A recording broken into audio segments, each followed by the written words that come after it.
Second world war में लाखों कैदियों को टॉर्चर सेल में डाल दिया गया था। वहाँ उन्हें बुरी तरह टॉर्चर किया जाता था। उन्हें वहाँ फिजिकल और इमोशनल दोनों तरह से टॉर्चर से गुजरना पड़ता था। उन्हें अकेलेपन से भी गुजरना पड़ता था। कैदियों के सामने उनके दोस्तों की मौत हो जाया करती थी। उन्हें अपने दोस्तों और रिश्तेदारों को मरता हुआ देखना पड़ता था। ऐसे में कैदियों को ये लगने लगा था कि उनका भी मरना अब पक्का है। ये सब देखकर कैदी इमोशनली बहुत डिस्टर्ब हो जाते थे, बर्दाश्त नहीं कर पाते थे और वो सदमे से ही मर जाते थे। सेकेंड वर्ल्ड वॉर में कैदियों को रखने के लिए कई कैंप्स बनाए गए थे। उन्हीं कैंप्स में से एक कैंप में बंद थे साइकोलॉजिस्ट डॉक्टर विक्टर फ्रैंकल।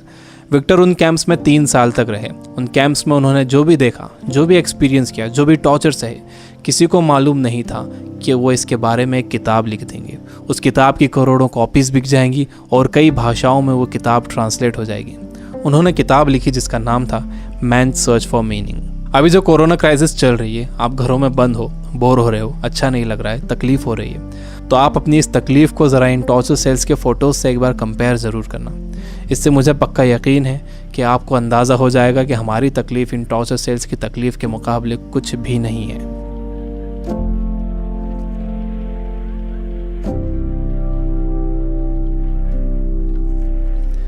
जब विक्टर को इन कैंप्स में डाला गया तो उनके साथ उनकी फैमिली भी थी, लेकिन सब के सब धीरे धीरे मरते गए। विक्टर एक इंसिडेंट बताते हैं। उनके साथ एक कैदी था। उसने फरवरी महीने के आखिर में एक सपना देखा। उसने विक्टर को बताया कि कल रात उसने एक सपना देखा था। सपने में एक आवाज़ गूंजी कि मुझसे जो पूछना है पूछो। तो मैंने उससे पूछा कि हम इस कैंप से बाहर कब निकलेंगे। तो उस आवाज़ ने कहा कि 30 मार्च को तुम लोग बाहर निकल जाओगे। इस सपने के बाद उस कैदी को पूरा यकीन हो गया था कि वो 30 मार्च को रिहा हो जाएगा। मार्च का महीना शुरू हो गया। वो एक एक दिन गिन रहा था। धीरे धीरे दिन निकलते गए। जब मार्च का महीना ख़त्म होने आया तो उस कैदी को ये दिखने लगा कि वो रिहा नहीं हो सकेगा। 29 मार्च को वो बीमार पड़ गया और 30 मार्च को वो मर गया। ऊपरी तौर पर तो ये लग रहा था कि उस कैदी को कोई बीमारी हुई है जिससे वो मर गया, लेकिन विक्टर जानते थे कि वो कैदी किसी बीमारी से नहीं मरा था, बल्कि नाउम्मीदी से मरा था।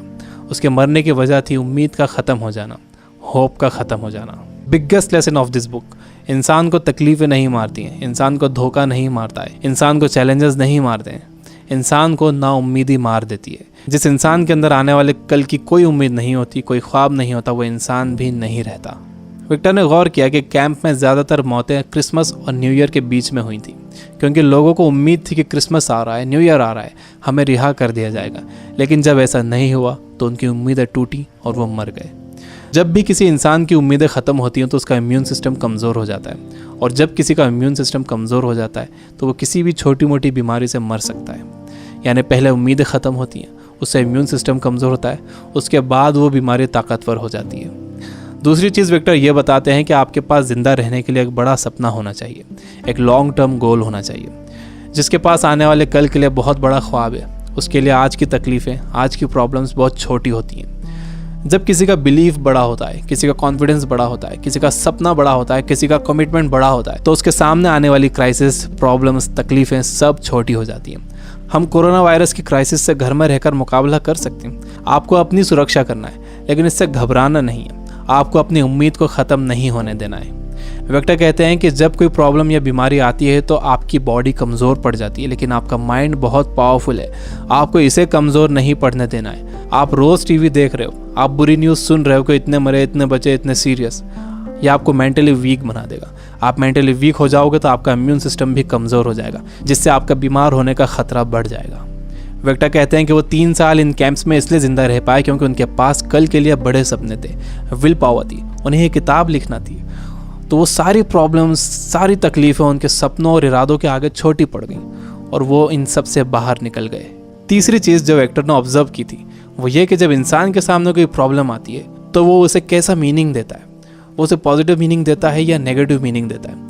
जैसा भी आप उसे मीनिंग देते हो, ये मीनिंग ही उस प्रॉब्लम को आपके लिए मुश्किल या आसान बनाता है। आपका मीनिंग उस प्रॉब्लम को या तो और बढ़ा देगा या उसे ख़त्म कर देगा।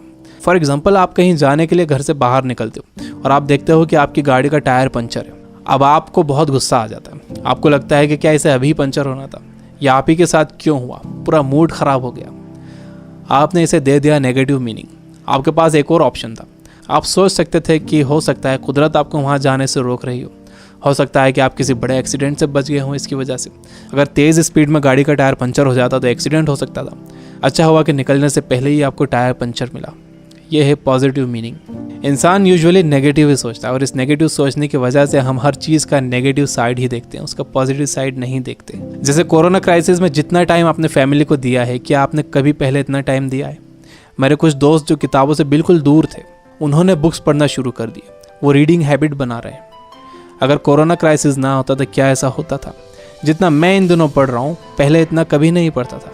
जितनी सफाई लोगों ने रखनी शुरू कर दी है, पहले कभी नहीं रखते थे। बार बार हाथ धो रहे हैं, अच्छी तरह हाथ धो रहे हैं, सोशल डिस्टेंस मेंटेन कर रहे हैं। किसी लाइन में लगे हुए हैं तो दूर दूर खड़े हो रहे हैं। आसमान साफ नज़र आ रहा है, हवा साफ हो गई है, समंदर का पानी साफ हो गया है। ऐसा लग रहा है कि नेचर ने जैसे रीसेट बटन दबा दिया। हमें ये पॉजिटिव साइड्स भी सोचना चाहिए। जब तक आपके पास नेगेटिव मीनिंग है, आप उस क्राइसिस से डील नहीं कर सकते। हर प्रॉब्लम उसके साथ एक इक्वल अपॉर्चुनिटी भी लेकर आती है। दुनिया जब से बनी है तब से अब तक उसमें प्रॉब्लम्स ही प्रॉब्लम्स हैं। अगर ये प्रॉब्लम्स नहीं होती तो हम यहाँ तक ग्रो नहीं कर पाते। सबसे लास्ट में विक्टर कहते हैं कि आपसे सब कुछ छीना जा सकता है, आपकी धन दौलत, घर, गाड़ी, बीवी, बच्चे, माँ बाप, दोस्त, सेहत, लेकिन एक चीज़ नहीं छीनी जा सकती, वो है आपकी पावर ऑफ डिसीजन। आपसे फैसला करने की ताकत कोई नहीं छीन सकता। अगर आप सिचुएशन से घबरा कर फैसला करते हो तो वो सिचुएशन आप पर हावी हो जाएगी, लेकिन अगर आप सिचुएशन के हिसाब से खुद को बेहतर बनाते हो और डिसीजन खुद लेते हो तो आपकी ज़िंदगी बदल जाएगी। दुनिया में इससे पहले भी कई बीमारियां आई हैं जिससे करोड़ों लोगों की मौत हुई है। उसकी वजह ये थी कि लोग अवेयर नहीं थे, उनके पास इन्फॉर्मेशन नहीं थी, इन्फॉर्मेशन लेट पहुंचती थी, बीमारी से डील करने के साधन नहीं थे। लेकिन आज का वक्त सबसे अच्छा वक्त है। हमारे पास इन्फॉर्मेशन बहुत तेज़ी से पहुंचती है, हमारे पास साधन है। मुझे पूरा यकीन है कि आगे और भी अच्छा वक्त आने वाला है और मैं आपको उम्मीद दिलाता हूं कि आगे सच में बहुत अच्छा वक्त आने वाला है। You guys are amazing. Keep reading, keep learning, keep growing. Thank you for watching.